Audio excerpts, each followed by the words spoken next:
ভালো করে লক্ষ্য করে শুনুন, সেই যুবকরা করছে বাদান প্রেম, ভালো নাই ওদের মাথার বেরেন। যারা করছে বাদান ভালোবাসা, তাদের নাই বাদান দেহের আশা। প্রেম করছে, নাম হয়েছে আঁকি, বাদান দিয়ে গেছে বাদান ফাঁকি। এরপরে ব্যর্থ হয়ে ছেলেটা খায় বাদান গাঁজা, ওইভাবে বাদান সাজা। যে খাইবে ভুল ওই করতেছে ভুল, যে কয়েক যে খায় বাদান মদ ও হারাবে বাদান জান্নাতের পথ। আর যে খাইবে সিগারেট নাই ওর মুখের বেরেক, যে খায় বিড়ি ওর মানে ধরবে কিরি বিড়ি। যারা খায় তাদের হাত দিয়ে গন্ধ, মুখ দিয়ে গন্ধ, দাড়ি দিয়ে গন্ধ, জামা দিয়ে গন্ধ, টুপি দিয়ে গন্ধ, লেপ দিয়ে গন্ধ, বালিশ দিয়ে গন্ধ। আবার হয় সন্ধ্যা ওর বউ তাকে কেমনে রে আল্লাহ রে, জোরকম ঠিক কিনে। টাটকা বিড়ি খায়া বোর মুখের কাছে তখন মুখ লেয়, বউ খালি মুখ ঘুরো। তো স্বামী কয় আমি তোমার মুখের কাছে মুখ লে তুমি মুখ ঘুরো। বউ কয় শরমও করে লজ্জাও করে, এই মাত্র তুমি টাটকা বিড়ি খায়া আমার মুখের সাথে মুখ লাগাইছো, তোর পাশার সাইডে তোর মুখের গন্ধ বেশি। ব্রাশ করতে পারো না, বিড়ি খাবো কষ্ট দাও। এই ওয়াজ শুনে যারা বিড়ি খায় তারা ভাবতেছে যে বাপসানদের মনে কয় বিড়ির বিপক্ষে ফতুয়া দিবি। ননে বাপ, আমি কেন বিড়ির বিপক্ষে ফতুয়া দেবো? কেউ যদি বলে বিড়ি খাওয়া হারাম, আমি বলবো বিড়ি খাওয়া জায়েজ তো জায়েজ, 200 কোটিবার জায়েজ। কারণ পানি খাওয়ার আদব হলো বসে থেকে, ভাত খাওয়ার আদব হলো বসে থেকে, আর বিড়ি খাওয়ার আদব হলো টয়লেটের বিপক্ষে। হ্যাঁ, আমি নিজে দেখছি টয়লেটের মধ্যে বিড়ি খান আপনারা। ওই যে কি কথা, পায়খানা হয় না। আর যদি কান হুজুর কিভাবে দেখছেন, রমজান মাস আজান হয়ে গেছে, কম টয়লেট করিয়া স্টেঞ্জা করিয়া কত দিয়ে নামাজ পড়ি, আর টয়লেটের কাছে যা দিয়ে দরজা বন্ধ, আমি টাকা দিয়ে ও আল্লাহ ধুমা গোলা বের হচ্ছে। আমি চিনতে বললাম ও মা মলই কি লোকটা না কি, যা লক করলেন। আর ভিতর থেকে সাউন্ড দিচ্ছে, তাহলে বোঝা গেল মাল ওখান থেকে উৎপত্তি হচ্ছে। টয়লেটে তো মানুষ বিড়ি খায়। আবার ইদানিং আমি স্টকে দেখছি বাংলাদেশের মধ্যে যারা পান খায়, 70% মানুষ পান খায় আর টয়লেট করে। আমি এখন যাচাই করে বাছাই করে দেখতেছি, বিশ্বাস যদি না হয় ওই বুড়ি কাজ যা লাগবে, ওই বুড়ি হান মানা দিবে না। এদিক টাকা কালকে তাফসীর করে ওয়াজটাকে শুনে যান। আমি দেখতেছি এক বুড়ো টয়লেট থেকে বের হয়ে আসছে, মুখ লড়তেছে। কম চাষা কই গেছিলে? কয় টয়লেটে। কম মুখ লড়ে পান খাইলেন। কম টয়লেটে আপনি পান খাইলেন? পান না খাইলে আমার ডেলিভারি হয় না। তাহলে বোঝা গেল এই মুহূর্তে পান খাওয়ার এর মধ্যে ডেলিভারি করে না। না, আমার কথা হলো যে হালাল জিনিস যদি টয়লেটে যা যদি তুমি হালাল মনে করে খাও, হ্যাঁ, হারাম জায়গা যা যদি তুমি এই টয়লেটের সময় যদি তুমি আপনার ওইটা যদি হালাল মনে করে খাও, তাহলে আপনার একটু চুন মনে করে গুড় দিয়ে না পরে খায়, এইভাবে বুঝুন। পরেও যদি তোমার লজ্জা না হয়, টয়লেটের মধ্যে মানুষ পান খায়। আমি বলছি না যে স্ত্রী এমন করা করে থুয়ে যাবো, আর জীবনে আপনাদের এখানে আসতে পারি না পারি। মারহাবা কর আমার ভাইয়ের, আমার মুসলমান ভাইয়েরা, আল্লাহর হাবিবের উম্মতের ভালো করে লক্ষ্য করে শুনো। নবীর এক সাহাবী বাদান আপনার চিল্লায় গেছে রমজান মাসে যখন বাদান আপনার আসবে, আপনার আসরের আগে বাদান আসরের আগে আসছে, আসার আগেই হযরতে আবু তালহা যখন বাদান বাসায় আসবে, তার আসার আগেই আবু তালহার একমাত্র ছেলে বাদান মারা গেছে। একমাত্র ছেলে যখন মারা গেছে, আবু তালহার বিবি মনে মনে চিন্তা করতেছে, আমার স্বামী চিল্লায় গিয়েছিলেন, এখন যদি আমার স্বামী চিল্লা থেকে আসিয়া এখন যদি এসে দেখে আমার ছেলেটা মারা গেছে, আমার স্বামীর যে মনের একটা আশা আছে, আশাটা আপনার নষ্ট হয়ে যাবে। ছেলে মারা গেছে এই কথাটা স্বামীর কাছে বলে নাই, ছেলেকে সুন্দর করিয়া শোয়া রাখিয়া আপনার চাদর দিয়ে বাদান ডেকে রাখছে। আসর নামাজের পর হযরতে আবু তালহা যখন এসে হাজির হয়ে গেলেন, এবার সালাম দিচ্ছে, আসসালামু আলাইকুম, ও আমার বিবি আমার সালাম নাও। স্বামী স্ত্রীর মধ্যে বাদান সালাম আদান প্রদান হয়ে গেলেন। বিবি বলে, বিবি রে আমার ছেলে কই? এবার আবু তালহার বিবি বলতেছে, স্বামী আপনি আপনার ছেলে আরামে ঘুমাচ্ছে, আপনি টেনশন করেন না। ইফতারের সময় হয়ে গেল, বাদান শরবত নিয়ে আসতেন, খেজুর নিয়ে আসতেন, বুন্দি নিয়ে আসতেন। আমাদের দেশের অবস্থা বলতেছি, ইফতারি যখন বাদান হয়ে গেলেন, ইফতারি করিয়া আবু তালহা আমার নবীর পিছনে জামাতে নামাজ আদায় করিয়া তারাবি নামাজ পড়ে যখন বাসায় আসছে, আবু তালহার আবু তালহা বাড়িতে এসে বলতেছে, বিবি আমার ছেলে কই? বলে, স্বামী আপনার ছেলে সেই যে ঘুমাচ্ছে, আরামে ঘুমাচ্ছে, এখনো তার ঘুম ভাঙে নাই। আবু তালহা বিবির সাথে বাদান সহবাস করছে। সহবাস করবার পরে এরপরে বাদান গোসল দিছে। গোসল দিয়ে দুইজন বাদান আপনার রান্না বাড়া করছে। রান্না বাড়া করিয়া বাদান সিহেরি খাইয়া আবু তালহা যখন নবীর পিছনে যখন জামাতে নামাজ পড়ার জন্য যাবে, এমন সময় আবু তালহার বিবি বলতেছে, স্বামী দাঁড়ান, আমার একটা কথা শোনেন। বলে, বিবি কি হয়েছে? বলে, স্বামী আপনি সিল্লাই গিয়েছিলেন, আপনি সিল্লাই গিয়েছিলেন, আপনি আসার আগে আমার ছেলেটা মারা গেছে। এই কথা স্বামী আপনার কাছে বলি না, আপনি মাফ করে দেন। আপনার ছেলেকে ঢেকে রাখছি, এখন আপনি নামাজে যাবেন, আমার নবীকে যা বলবেন, আমার নবী যেন এসে আমার ছেলের জানাজার নামাজ পড়ায়। আবু তালহা বিবির মুখের দিকে তাকাইয়া এত রাগ, আর বলে, বিবি ছেলে মারা গেছে, তুমি আমাকে বলো নাই? আমরা সহবাস করছি, গোসল দিছি, সিহেরি খাইছি, এখন নামাজে যাবো, আর এখন তুমি এই কথা বললে? আজকে রসুলের কাছে যা বিচার দেবো, বউ আমি রাখবো না। কথা বুঝতেছেন না? রাগে বাদান মসজিদে যায় রসুল সাল্লাল্লাহু আলাইহি সাল্লাম পিছনে জামাতে নামাজ পড়িয়া আবু তালহা বলতেছে, ইয়া রাসূলুল্লাহ, ইয়া হাবিবাল্লাহ, আপনি আমার একটা কথা শুনবেন। বলে, কি কথা? আমার অবজেকশন আছে আমার বিবির উপরে। কি হয়েছে নবী গো? আমি যখন সিল্লায় গেছি, সিল্লা থেকে যখন বাসায় আসছি, আমি বাসার আসার 1-2 ঘন্টা আগে আমার ছেলেটা মারা গেছে। আমার ছেলেটাকে সুন্দর করে শোয়াইয়া চাদর দিয়ে ডেকে রাখছে। আমি আসর নামাজের পরে আসছি। বিবিকে বললাম, বিবি রে ছেলে কই? কয় ছেলে আরামে ঘুমাচ্ছে। হুজুর আমি ইফতারি করছি, ইফতারি করিয়ে আমি জামাতে নামাজ পড়তে তারাবি নামাজ পড়িয়ে নবীজিকে আমি বাড়িতে গেছি, স্বামী স্ত্রী সহবাস করছি, গোসল পর্যন্ত হয়ে গেছে। তুই যেন মিলে রান্না বাড়া করিয়া সিহেরি খাইয়া যখন জামাতে আসবো, ও নবীজি, আমার বিবি বলতেছে, স্বামী আমার বিশ্ব নবীকে বলে ছেলেটা আপনি আসার আগে ছেলেটা মারা গেছে, নবী যেন এসে জানাজার নামাজ পড়া। ও নবীজি, আমার ছেলে মারা গেছে, আমার বিবি আমাকে বলে নাই। সব নবী গো, আমি এই বিবি রাখতে চাই না, আপনি বিনীত বিচার করে দেন, বউটাকে আমি রাখবো না। আল্লাহ নবী বললেন, আবু তালহা তোমার কি কথা শেষ? বলে, হ্যাঁ কথা শেষ। নবী বললে, তুমি বসো। এই সাহাবী যখন বসলেন, আমার নবী দাঁড়িয়ে গেলেন আর বললেন, সাহাবীরা শোনো, আজকে আর আমি আলোচনা করব না, তোমরা বাড়িতে যাও, বাড়িতে যাইয়া যার বউকে নিয়ে বোরখা পরাইয়া জান্নাতি মহিলা যদি তোমার বিবিরে দেখতে চায়, আবু তালহার বাড়িতে যাক। আবু তালহার বিবি হলো জান্নাতি মহিলা। সিল্লাইয়া কান আল্লাহু আকবার।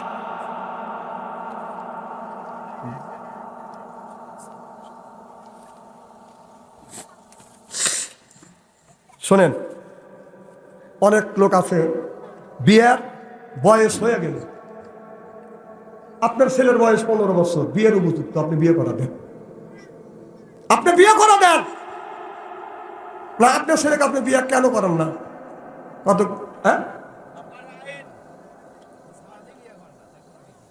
সবাই বিয়ে করেন, ও বিয়ে করার লেগে একবার ভাব কয় কি টাকা? ছেলের বয়স 25 বছর, ছেলে বিয়ে করবে চায়, বাপ কয় তুই নিজ পায়ে দাঁড়া। ও নিজ পায়ে দাঁড়ালে তোমারই পায়ে দাঁড়াইছে না। আপনারা যে উপযুক্ত বয়সে ছেলেকে যে বিয়ে করান না, না কেন করান না? আচ্ছা, রিজিকের ম্যানেজারকে আল্লাহ আপনি বানা দিছে, রিজিকের মালিককে। আপনার ছেলেকে এই দুনিয়া পাঠানোর 50,000 বছর আগে আল্লাহ রিজিক দিছে, তারপরে আপনার ছেলেকে পাঠাইছে। আপনার ছেলেকে ছোট থেকে বড় করছেন, বিয়ে করার 1 বছর আপনি 1.5 বছর পালতে পারবেন না। আপনার ছেলেকে বিয়ে করা নিয়েছেন, আপনার ছেলে রিজিক খুলে দিবে আল্লাহ। সুবহানাল্লাহ, এটা জোরে কর।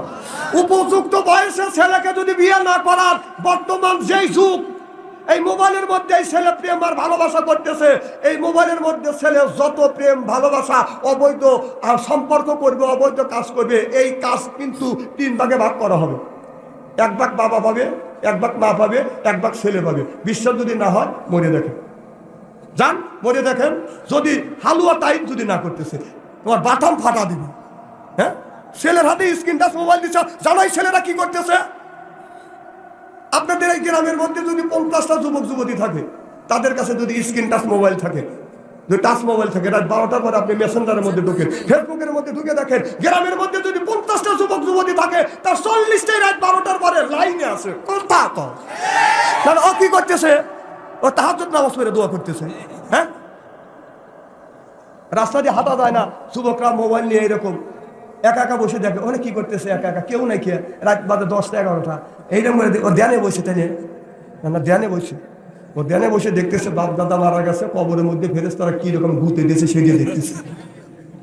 না গুঁতো খাওয়ানোর জন্য চেষ্টা করতেছে। আল্লাহ নবী বললেন, এর বলিনি বিদ্যে উঠে যাবে একশুধু জাহিলিত্ব বর্ষিত হবে, সেই অবস্থা আর সোনার বাংলার জমিনে হয়ে গেছে। ছেলের হাতে বাজার মোবাইল, 4টে ছেলের হাতে 4টে মোবাইল। কয়টা মোবাইল? 4টে ছেলের হাতে বাবা 4টে মোবাইল কিনে দিছে। আর ছেলেটা রাত্রের বেলায় আপনার 9টার সময় ঘরে ঢুকে রাত 3:30টা পর্যন্ত ইমুর মধ্যে ঢুকিয়ে, আমি একদিন মাহফিল করে সুবের গেছি, টিনের গর্ত 1 ইঞ্চির মধ্যে এমুড়ো আমি শুয়ে রয়েছি, একটা ছেলে এই বেড়ার এমুর থেকে একটা মেয়ের সাথে ভালোবাসা আছে, তখন টাচটা শোনা যাচ্ছে, বলতেছে আমাকে একটা কিস দেও, তখন মেয়েটা একটা কিস দিছি। ওই ছেলেটা বলতেছে আর একটা দেও। রাত 3:30টার মতো একটা কিসের লেগে খালি করে দেও, আর একটা দেও। তোমার ছেলে 4টে ছেলের হাতে 4টে স্ক্রিন টাচ মোবাইল দিলে তোমার ছেলেরা প্রেম ভালোবাসা করতে করতে প্রেমের সেঞ্চুরি করছে।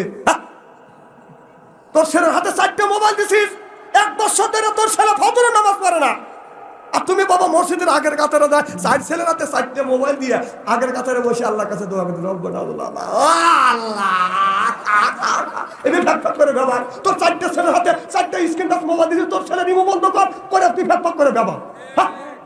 পাপ করার জন্য উৎসাহ দিয়া, পাপ করার জন্য অস্ত্র দিয়ে মসজিদে ফ্যাক করে ব্যবহার দিয়েছে। তোর ব্যবহারের 5 পয়সা দাম নাই, মসজিদের থেকে বের হয়ে মসজিদের বারান্দায় বসে ফ্যাক করে ব্যবহার। অমুকটা পাপ করার লেগে অস্ত্র দিছে, আর ওখানে ফ্যাক করে তোর সুপার দাঁত খোলা দরকার, জানোয়ার। আমি জানি আর জীবনে আমাকে আনবেন না। অনেক বাবা আছে ছেলের জন্য হেদায়েত চায়, কিন্তু ছেলে মেয়ের হাতে টাচ মোবাইল দিছে। কতক্ষণ? আহা, এদিন উপযুক্ত বয়সে ছেলেকে বিয়ে করো, খুব খারাপ লাগতেছে। কি যেন বলতেছিলাম? আবু তালহা, জোরকর মারহাবা। আমার নবী বললেন, সাহাবীর বাড়িতে যাও, বোরখা পরাইয়া তোমার বউদেরকে বাসা নিয়ে আসো, যায়া জান্নাতি মহিলা যদি দেখতে চায় আবু তালহার বউকে দেখো। সুবহানাল্লাহ। আবু তালহা বলে, ইয়া রাসূলুল্লাহ, আমি আমার বোর নামে লালিশ করলাম, বিচার চাইলাম, আপনার আদালতে মামলা দায়ের করলাম, আর আপনি আমার বিবিকে জান্নাতি মহিলা বলে আপনি ঘোষণা করলেন। আমার নবী বলে, আবু তালহা, তুমি চিল্লায় গিয়েছিলে রে আবু তালহা, ও আবু তালহা, দীর্ঘদিন পরে তুমি বাড়িতে আসছো, নিশ্চয়ই বাড়িতে যখন আসছো নিশ্চয়ই কোন তোমার মনের একটা নিয়াত আছে। ইন্নামাল আমালু বিন্নিয়াত, মনের খবর জানে কে? 40 দিন পর তুমি বাড়িতে আসছো, 40 দিন পর বাড়িতে আসছো, তোমার মনের একটা নিয়ত আছে, আশা আছে। তোমার আশা যদি নষ্ট হয়ে যায়, এই জন্য তোমার ছেলে মারা গেছে, তোমার বিবি চিন্তা করছে ছেলে মারা গেছে, আর ছেলে কোনোদিন ফিরে আসবে না। অতএব আমার স্বামীর যদি ভালোবাসাটা আমি নষ্ট করে দেই, আর জীবনে কোনোদিন আমি আমার স্বামীর ভালোবাসা ফেরত দিতে পারবো না। আবু তালহা, তুমি কেমন পুরুষ, তুমি তোমার বিবির মনের কথা তুমি বুঝতে পারো নাই। তোমার ছেলে মারা গেছে, তোমার বিবির কলিজার মধ্যে কত বড় দুঃখ বেদনা নিয়ে তোমাকে খুশি করছে, তুমি দিশা পাও না। এ আবু তালহা, নিজের মনের ভিতরে ছেলের শোক চাপা দিয়ে স্বামীকে খুশি করবার জন্য উৎসাহ দিয়েছে। আমি নবী ঘোষণা দিলাম, এই নারীরা হলো জান্নাতি মহিলা। সিল্লাইয়া কর মারহাবা। স্বামী স্ত্রী দ্বন্দ্ব হলে, সকালবেলা দ্বন্দ্ব হলে সন্ধ্যায় ঘরে ঢোকার আগে মীমাংসা করে ফিরবে। হঠাৎ করে মৌত আসতে পারে। আর আমাদের দেশে নিয়ম আছে, স্বামী স্ত্রী যদি জর্গা হয়, স্বামী কথা কবে চায়, বউ কথা কবে চায় না। এক বিছানায় শোন, স্বামী দক্ষিণ পেলে মুখ দেওয়া শুয়ে থাকে, স্ত্রী উত্তর পেলে মুখ দেওয়া শুয়ে থাকে। স্বামী স্ত্রী দ্বন্দ্ব হলে স্বামীর চোখে ঘুম নাই, বিবির চোখে ঘুম নাই। স্বামী যখন নড়াচড়া করে, বউ মনে করে এতে বুঝি টান দিল, আর বউ যখন নড়াচড়া করে স্বামী কয় এই এখন মনে করে টান ডাক দিল, এই ডাক দিল আর টান দিল, রাত শেষের ভাগ, হেউ ঘুমো না। স্বামী চিন্তা করতেছে এখন যদি মিল না দিই সকালবেলা তো নাস্তা বন্ধ হবে। স্বামী মোসর দিয়া যেই বিবির পিঠের সাথে পিঠ লাগাই দেবো, বউ ও কিন্তু তাই তো আর হয়েছে। না না মা, স্বামী মিল দিয়েছে, মিল দিবে না, আপনার জেঙ্কিতে ওটা লাগবে কেন? খবরদার স্বামীর সাথে দুর্ব্যবহার করবেন না, কারণ স্ত্রীর সাথে দুর্ব্যবহার করবেন না, স্বামীর সাথে দুর্ব্যবহার করবেন না। মা, আজকে বাংলাদেশে পুরুষ নির্যাতনে, নারী নির্যাতনে বিচার হয়। বাংলাদেশে ঘরে ঘরে নারী নির্যাতন হচ্ছে, পুরুষরা মুখ ফাইয়া মানুষের কাছে বলতে পারতেছে না ইজ্জতের কারণে। কিছু কিছু মহিলার স্বামীকে খুব চাপে রাখছে। আমাদের এলাকায় একটা ছেলে বিয়ে করছে, ছেলে 5 ওয়াক্ত নামাজ পড়ে, চিল্লা দেয়। হ্যাঁ বউ রাত 9টার সময় ফেসবুকে ঢোকে, রাত 3:30 পর্যন্ত ফেসবুকে থাকে, স্বামীর বেশনায় স্বামীকে সময় দেয় না। বাবি আমার ভালো, ভাইয়া আমার কালো, ফেসবুকে স্ট্যাটাস করে ভালো রে বাবি, ফেসবুকে স্ট্যাটাস করে ভালো। কথা ক বাবি আমার মানুষ মন্দ না, নামাজের দার বাবি দারে না। বাবি ফেসবুকে ঢুকে আবার সারা রাত জাগিয়ে, বাবি ফেসবুকে ঢুকে সারা রাত ঢুকিয়ে সারা রাত কাটায় বাবি বইয়া রে, হায় হায় সারা রাত কাটায় বাবি বইয়া রে। ভাই আমার ভালো নামাজি, তাহার বিবি কত বড় পাজি। বউ কয় আমি তোর ভাত খাবো নাই, আমি যাবো বাপের বাড়ি, তোর ভাত খাবো নাই, আমি যাবো বাপের বাড়ি। কত পোলা আমার জন্য রইছে বইয়া রে, ভাইয়াই আমার ভালো, ভাবি আমার কালো, ফেসবুকে স্ট্যাটাস করে ভালো রে। অনেক মহিলা ফেসবুকের মধ্যে স্ট্যাটাস রাখে, ফেসবুকের মধ্যে আসে কথা কয়, স্বামীকে পাশে বসা রাখা দাঁড় করা রাখিয়া আপনার বেশরম মহিলা ওই জায়গায় আসে বাদান ফেসবুকে কথা কয়। ওরা হলো ওই মহিলা হলো বাদান পুরুষ নির্যাতন। কতক্ষণ না না মা, আপনি পুরুষের কিছু কিছু মহিলা পুরুষের এমন কষ্টে রাখছে, নির্যাতনের মধ্যে রাখছে, লোকটা বলতেও পারে না। চিন্তা করে যদি বলি, আমাদের কাছে বলে যে হুজুর বউ এমন জ্বালানে জ্বালায়, ফেসবুকে কথা কয় মানুষের সাথে, যদি বলি তোর ভাত খাবো না, হুজুর ঘর ভেঙে যায়, ঘর ভেঙে যায়। লোকটারা কান দে, হুজুর আমল আছে না? তখন ছেলে মেয়ে কয়টা? 2টা ছেলে 1টা মেয়ে, 3টে ছেলের মা অন্য পুরুষের সাথে মোবাইলে এরকম কথাবার্তা কর। আহা, পুরুষ কষ্টে করেও এদিক তাকান, কিচ্ছু বলে না, যে গ্যাসে মিটের সময়টা কাটিয়ে যায়। আর এখন যদি বউ চলে যায় পরে বউ পাবো না। আচ্ছা এই হ্যাঁ না, ঠিকই বলছেন আপনি, হ্যাঁ কেস করি তো, অন্যায় করবে ওরা। সেদিনে বলতেছি নারী নির্যাতনের বিচার হয়, কিন্তু পুরুষ নির্যাতনের বিচার হয় না। আগামী দিনে আপনার বিএনপি সরকার গঠন করুক, আর জামাত সরকার গঠন করুক, অথবা জোট সরকার গঠন করুক, আমরা আলেম ওলামা জোর দাবি করব যে এই বাংলার জমিনে যদি নারী নির্যাতনের বিচার হয়, পুরুষ নির্যাতনেরও বিচার হবে, বিচার হবে। হ্যাঁ পুরুষরা একমত। হ্যাঁ এটা দুঃখ আছে তো মনে। হ্যাঁ শোনেন, বউ মারেন না, বউ মারা নিয়ম আছে। বউ আমাদের ওখানে বউ মারছে, বউ মারার লিমিটেড আছে। এসব জায়গা মারেন না, মারলে মানুষকে দেখবে, পুলিশে দেখাবে। এমন জায়গা মারবেন উঁচু জায়গা বসাবেন, যাতে কাপড় তুলে দেখা দেন না, গিতে গিতে না, গোস্তে বসান লাগবে। মাংস বসান না, মাংস মারবেন। হ্যাঁ দেখেন কত নির্যাতনে আছে। আমাদের এলাকার একটা লোক, একটা ছেলে ঢাকা চাকরি করে, কষ্ট করে বাবা লেখাপড়া শিখেছে। বাবা গেছে ভোরবার বাসায়, ডাক্তারের কাছে গেছে, বাসায় গেছে, রাত বাজে 10টা, লক করছে, ছেলে এসে দরজা খুলছে। বউটা বলতেছে আমার আব্বা আইছে, বাবার জন্য রান্না করো। আমার পক্ষে সম্ভব না, তোর আব্বা মুড়ি খেয়ে বের কর। বাবা ছেলের বউর সাথে জর্গা করতেছে, বাবা শুনে চিন্তা করতেছে, আমি একদিন এসে আমার বৌমার সাথে জর্গা করে কেমন হলো, বাবা আমার ক্ষুধা লাগে না, আমি খাই আছি। অন্য রুমে বাবা শুছে, ছেলেও ঘুমাচ্ছে না, বাবা চিন্তা করতেছে হায় রে ছেলে, আর বউটা কি পাইছে আমার ছেলে, হ্যাঁ ছেলে খালি কাঁদতেছে। রাত 12টার সময় মেয়ের ভাই এসে নক করছে, তখন বউ বলতেছে কে জানে আছে, যাও।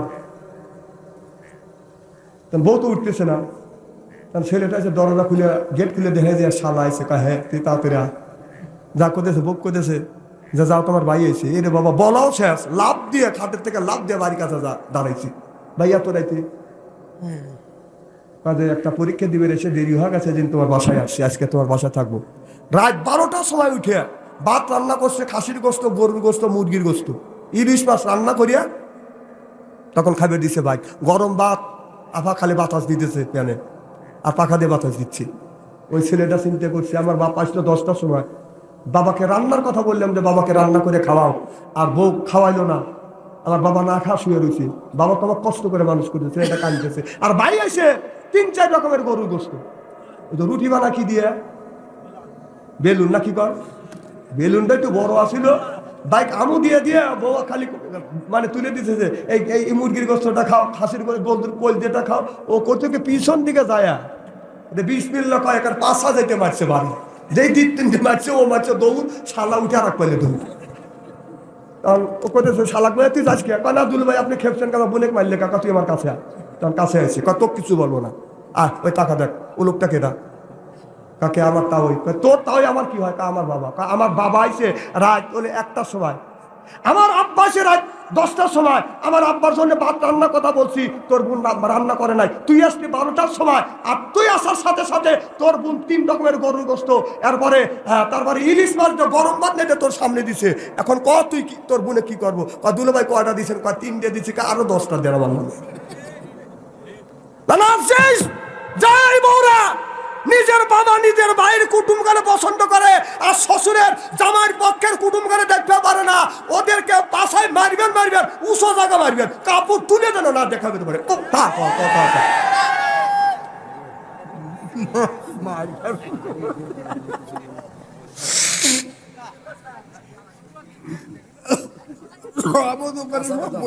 গত বছর আগামী সামনের বছর যদি আনবেন চান আসুক, আপনারই তো বাধা দিবেন, দাদা আমাদের বউকারের বিপক্ষে গেছে, মানে বোর বিপক্ষে গেলি কলিজায় লাগে, আর মা বাবার বিপক্ষে গেলি কলিজায় লাগে না, কথা কন, আমি চিনি না তুমি ভোগ ভালোবাসো। আমার বাড়ির সাথে একটা ঘটনা, একটা বউ আছে, বাড়ির সাথে আমাদের সম্পর্কে ফুফাতো ভাই হয়, 3টে বোন একটাই ভাই, বোনরা আসলি ওই বউ কথা কয় না। একদিন ছোট বোন আইছে, কতগুলি বোন আছে না যে বাবির সাথে দ্বন্দ্ব করবে চায় না, ভাবি কিছু দে, তোর ভাই বাজারও করে না, লাউর শাক ছানা করিয়া গরম ভাত খাওয়া দিছে, ঠান্ডা ভাত।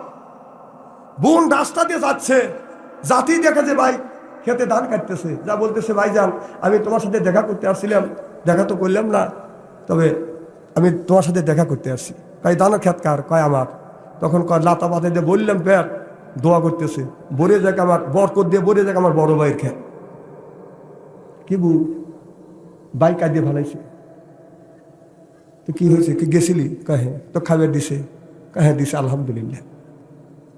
বাড়ির গেছে স্বামী, বউ বলতেছে তোমার বোন হয়েছিল, খাবার দিছিল, কি দেবো কি করছে, লাউ শাক ছাড়া করে খাওয়াইছি।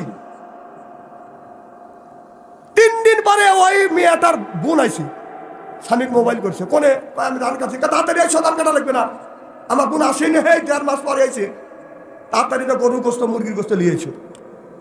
ছেলেটা ওই যে আপনার বেড়া দেয় না বাতা দিয়ে, কথা বলছে না, বেড়া দেয় না, একটা বাতা হাতে দিচ্ছে, দেখে তো বাতাটা চাষা নাকি, আইসে বলতেছে যে আইসে ওবি বলতেছে আসুন, কি করবে যাবো, গরুর গোস্ত নিয়ে এসো, কাকে আমার বোন হয়েছে, ও পেয়ে পাঁচা করে দড়ি আশায় বসাইছে 4-5টা, ও মা পা উঠছে, শালি ওই পেলে দৌড় আমার বাড়ি বিলে, আমি বললাম বিয়ে দৌড়ন কে, আমার দুলো ভাই আমার বোনেক মারতেছে, দেখো আমার সাথে আছো, ভাই কি হয়েছে মারামারি করেন কে, শালিক বলতে চাই তুই কতদিন আগে আসিস, 1.5 মাস আগে,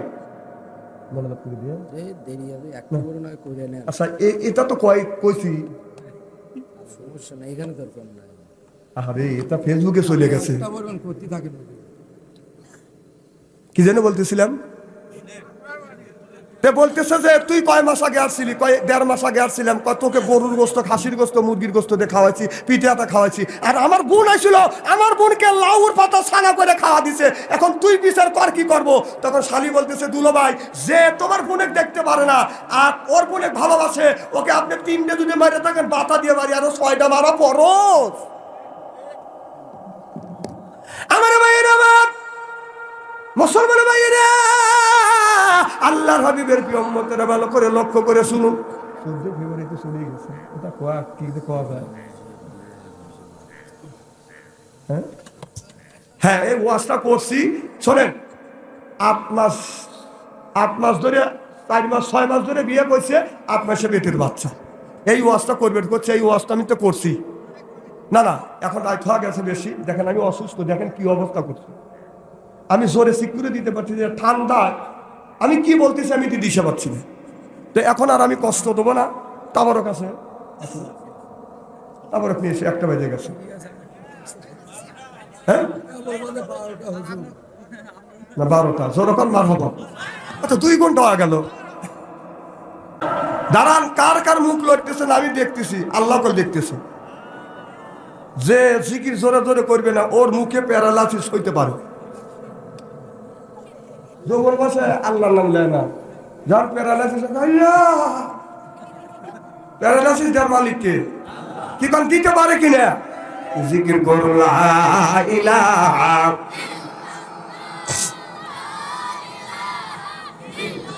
আসিয়া পদে প্রেম খেলা, ফেরাউন দেয় তাদের কতই জ্বালা। আল্লাহর আরশ থেকে হুকুম এলো, খুইলা দেও স্বর্গের তালা। লা ইলাহা, ফেরাউন বলে ও গো বিবি, তুমি আমার অর্ধঙ্গিনী। আসিয়া বলে ও গো স্বামী, আমি তোমার অর্ধঙ্গিনী। তোমার আমার সৃষ্টিকর্তা তারে কেন মানো না। লা ইলাহা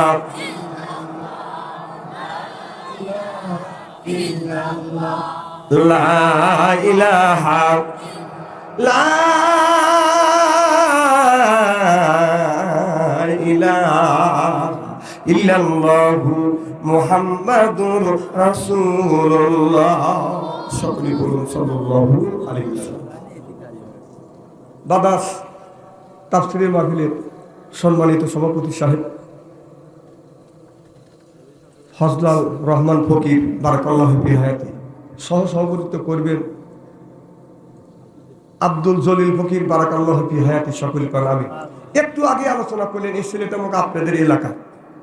আমি অন্তর থেকে দোয়া করি আল্লাহ যেন এই জমিনে এত সুন্দর কথা বলেছে, আমি প্রত্যেকটা কথা শুনেছি, আল্লাহ যেন হক্কানি আলেম হিসেবে কবুল করে নেন। জোরে বলুন আমিন, জোরে বলুন আমিন।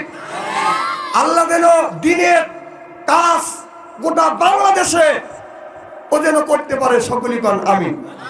এত সুন্দর আলোচনা করছে, কোরআন হাদিস থেকে হক কথা বলছে, এইটাই এখন দরকার। মারহাবা, একটু জোরে কর। উপস্থিত সর্বকালীন সর্বযুগের শ্রেষ্ঠ সন্তানেরা হযরত উলামায়ে কিরাম, যাদের দ্বারা ইসলাম প্রতিষ্ঠিত হয়েছে, এখনো আছে, ভবিষ্যতেও থাকবে। আমার ডাকে নিয়েছেন, আমি কি রকম ওয়াজ করি এটা তো জানেন, কথা কয় না জানেন। তাহলে জানার শর্তে আমাকে নিয়েছেন, চুপ করে থাকলে কল আমি কল মানা দেবো না। যার মুখ কম লড়বে, যে কথা বলবে না, তাই নিয়ে এনে হেরে বসাতে আমি নিচে বসবো।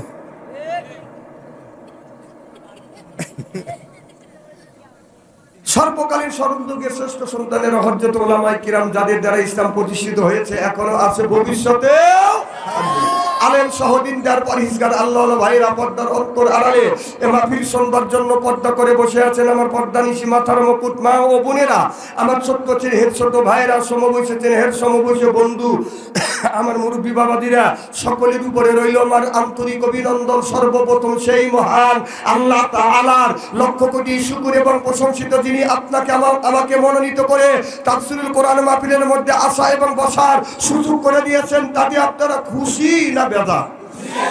কম না বেশি?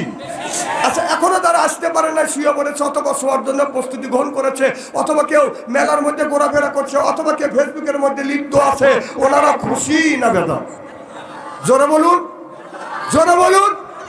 জি না, ওরাও খুশি। ওরাও বলতেছে যারা কোরআনের মাহফিলের মধ্যে গেছে ওরাই হচ্ছে, ও ঘুম পাচ্ছে, ফেসবুকের মধ্যে লিপ্ত আছে ওই দিচ্ছে। আমি বলি তোর বাচ্চাটা সত্য গোষ্ঠী কোনোদিন ফেসবুক কাটে নাই, আর ঘুম পারে নাই। ঘুম পারে আল্লাহ তোকে ঘুম পারবেন। কোরআনের একটা হক আছে, এ মাহফিলের একটা হক আছে, এলাকাবাসীর একটা হক আছে, আলেম ওলামার হক আছে, বিদেশি মেহমানের হক আছে। হক তুমি নষ্ট করেছো, এর জন্য আল্লাহর কাছে জবাবদিহিত করতে হবে। চিল্লে বলো ঠিক কিনা? ওদের সাথে আল্লাহ লক্ষ লক্ষ কোটি কোটি গুণ দয়া করে, মায়া করে কোরআনের মাহফিল বেহেশতের বাগানের মধ্যে আসা এবং বসার সুযোগ করে দিয়েছেন। সকলেই সমস্বরে উচ্চ কণ্ঠে বলুন আলহামদুলিল্লাহ। মানবতা মুক্তি দূত আখিরি নবী এমন একজন নবীর উম্মত করে পাঠাইছে, এই নবীর উম্মতের ব্যাপারে হা বললে হালাল হতো, না বললে হারাম হতো, পা ফেললে আরশে আযিমে চলে যেত। সুবহানাল্লাহ। সেই নবীর উম্মত, আমার নবী দাম আর মর্যাদা একেবারেই কিন্তু কম না। এই নবী এমন মানুষ তৈরি করেছিলেন মাত্র 313 জন। সুবহানাল্লাহ। বদরের ময়দানে যখন আল্লাহ রসুল 1 বছর না হইতে হইতে মক্কা থেকে হিজরত করে মদিনায় 1 বছর না হইতে হইতে আবু জেহেল ঘোষণা দিলেন বদরের ময়দানে যুদ্ধ করবে 17 রমজান। ঘোষণা হয়ে গেল। আল্লাহ নবী তার 313 জন সাহাবী নিয়ে পরামর্শ করলেন, ও আমার 313 জন সাহাবীরা, তোমরা বদরের ময়দানে 17 রমজান আর আবু জেহেল আসছে 1000 উর্ধে কাফের নিয়ে, তাদের অস্ত্র বেশি, আমাদের সৈন্য কম, অস্ত্র কম, তার তরবারি কম, তাদের অস্ত্র বেশি, সৈন্য বেশি, তরবারিও বেশি, তাদের সাথে তোমরা কি মোকাবেলা করবার জন্য রাজি আছো? সাহাবীরা অহংকার দিয়ে বলেছিলেন, ইয়া রাসূলুল্লাহ, ইয়া হাবিবাল্লাহ, আমরা 313 জন সাহাবীরা মনে করেন 313টা ভাগ বদরের ময়দানে ছাড়িয়ে দেন, সমস্ত কাফের কুত্তার মতো পালিয়ে যাবে। চিল্লা কর মারহাবা। সেই নবীর প্রতি জানাই লক্ষ কোটি দরুদ ও সালাম, সকলেই পড়ুন সাল্লাল্লাহু আলাইহি ওয়াসাল্লাম। সর্বপ্রথম জানতে চাই আমার ভাইয়ের, আপনারা সকলেই ভালো আছেন? আল্লাহ আপনাদের দোয়ায় আমাকে সুস্থভাবে সহিভাবে আপনাদের সামনে উপস্থিত করেছেন। তবে আপনাদের পবিত্র জবান থেকে এই গুণগান বাচ্চা আনসারের জন্য খাস করে দোয়া করুন। অল্প সময় হলেও যেন কোরআন আর হাদিস থেকে বাস্তব ভিত্তিক 2-4টি কথা আমার মনিপ, আমার রব, আমার সৃষ্টিকর্তা, আমার বিধানদাতা, আমার নীতিদাতা আমার জবান থেকে যেন বের করে দেয়। সকলে বলেন আমিন। আর একটিবার বলুন, একটু জোরে বলুন। আমি আপনাদের কাছ থেকে দোয়া চেয়ে নিয়ে আপনাদের সার্বিক আর মঙ্গল কামনা করে আলোচনা শুরু করছি ইনশাআল্লাহ। দাদা আপনি যদি কমান যায় কমান দর্শন। এই বাবা চলে যাচ্ছে, রাত 12টার পরে তোকে মিস কল দিবে, আর তোকে এত সকালে মিস কল দিছে। হ্যাঁ যা যা, দেন টাচ মোবাইলে কিভাবে যাচ্ছে।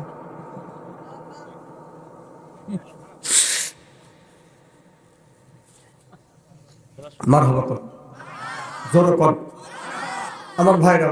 এটা বেহেশতের বাগান কোরআনের মাহফিল। এই মাহফিলে আসার মতো ভাগ্য সব মানুষের হবে না, বিশ্বাস যদি না করে। আল্লাহ রসুল বলছে এটা বেহেশতের বাগান, দুনিয়ায় যদি তোমরা কোথাও বেহেশতের বাগান পাও ওখান থেকে ফল সংগ্রহ করো। সুবহানাল্লাহ। আমি শিবপুর দিলে এটা বয়স সহ্য করতে পারবি না, কথা বুঝতে চাও না, একটু কমা দাও। তোমরা এখানে জোরে দিবে, আমার বয়সটা এখানে খাটা লাগবে না। না না বাড়াই না, কমা দিতে হবে, বেশি হয়েছে একটু কমা দাও, খুব পরিষ্কার হইবে, কথা বুঝতে চাও না। যতটুকু কমান যা আর টু কমান। হ্যাঁ চিকন করে দেব। এই হরে ও আচ্ছা, যার কারণে এই তাছাড়া জিনিস তো ঢুকে দিবার আর বাড়ি যাবি। হ্যাঁ হ্যাঁ মারহাবা কর, জোর কর মারহাবা। আমার ভাইরা আমার, এটা বেহেশতের বাগান সব মানুষ আসতে পারবে না। আচ্ছা জান্নাত, আল্লাহ জান্নাত থেকে সব মানুষ যেতে পারবে না, যাবে কারা? জান্নাতি মেহমান যারা। সুবহানাল্লাহ জোরে কর। রসুল বললে এটা হলো বেহেশতের বাগান, জান্নাতের বাগান বলে আল্লাহ রসুল আখ্যাত করেছে। বলেছে রসুল বলেছে, কেউ যদি আপনার জান্নাতের বাগানের মধ্যে যায় ওখান থেকে যেন ফল সংগ্রহ করে। সুবহানাল্লাহ জোরে কর। একজন মানুষ জান্নাতের বাগানের মধ্যে আসবে, একটা পাপী মানুষও প্রবেশ করতে পারবে না। যদি বলেন হুজুর আমরা তো মানুষ, পাপ তো কম বেশি করছি, তাহলে আমরা নিষ্পাপ কেমন করে? হ্যাঁ, হাদিস শরীফের মধ্যে আসছে আমাদের জীবনের যতগুলি গুণ আছে সব গুণ চতুর্দিকে ফেরেশতা কিন্তু বেষ্টম হক করে দাঁড়া আছে। সুবহানাল্লাহ, এটা জোরে বল। সমস্ত গুনাহ ফেরেশতার কাছে জমা দিছি, নিষ্পাপ করে আল্লাহ বেহেশতের বাগানের মধ্যে ঢুকাইছে। সুবহানাল্লাহ, এটা জোরে বল।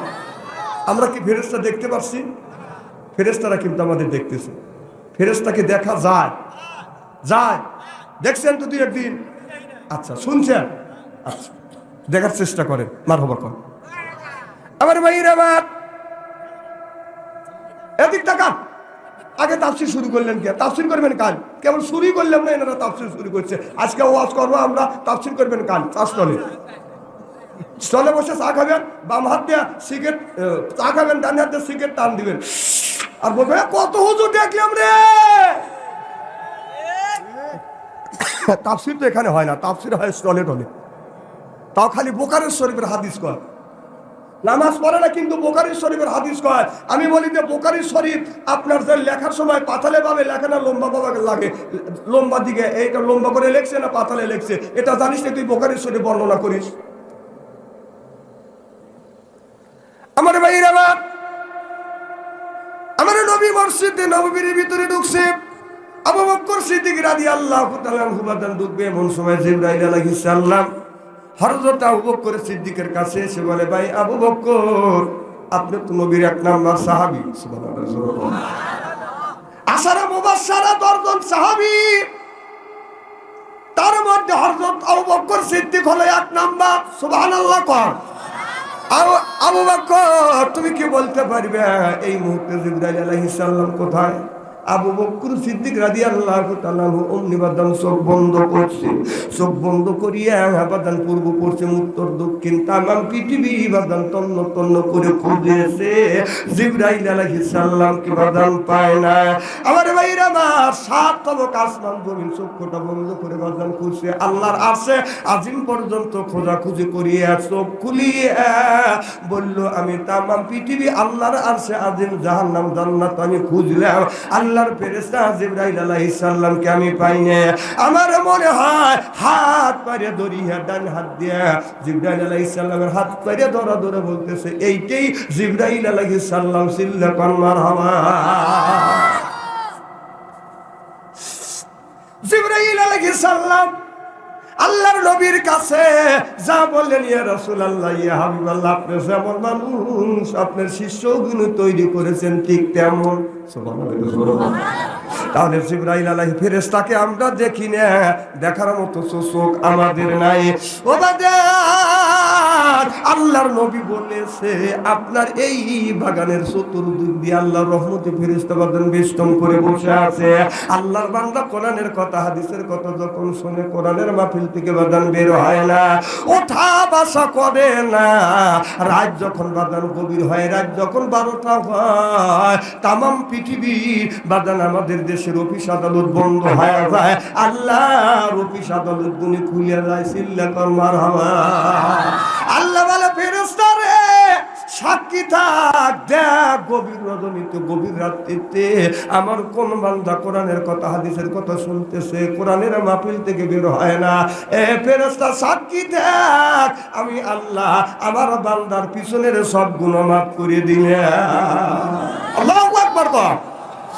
আমার ভাইরা, আমার তাহলে এই হাদিস হিসাবে আমরা বুঝতে পারলাম কোরআনের মাহফিলে আমরা যারা আসছি আমরা সকলেই নিষ্পাপ। যখন কি পাপ?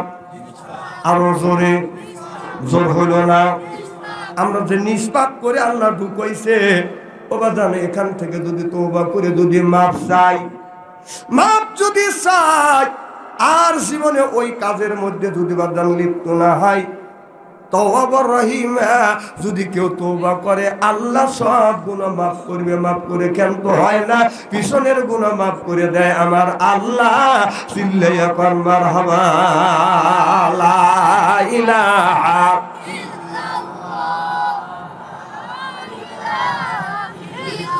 আমার ভাইরা, আমরা যারা কোরআনের মাহফিলে আসি, আল্লাহ বলে বান্দা এই জন্য আল্লাহ বলে বান্দা কোরআন শরীফ ধর বসে বসে কর, তারপরে তুই মর, আমি আল্লাহ এতই কি তোদের পর কিয়ামতের ময়দানে তোমাদের বানা দেব হুর পরিদের বর। সুবহানাল্লাহ। এদিন কোরআন শরীফ ধরি বসে বসে যদি পড়ি, এরপরে বাদার মুখে যদি রাখতে পারি দাড়ি, সারিয়া দিতে পারি নির্বাচনের সিগারেটার বিড়ি, আল্লাহ কয় বেহেশতে দিব আমি, পাও টিপে দিবে হুরিয়ান নুরি। সুবহানাল্লাহ। এই বান্দাকে জান্নাত আল্লাহ আদর করে করে যখন জান্নাত দিবে, বান্দা প্রথম গোটের সামনে দেওয়া দান লোটা গটি, এদিক তাকান, চালি আসতে চাষবে দেন, সাকি আপনারা খাবেন নাকি? আমি খাবো না। যতই মুখ চোখ কান, কাম হবে না।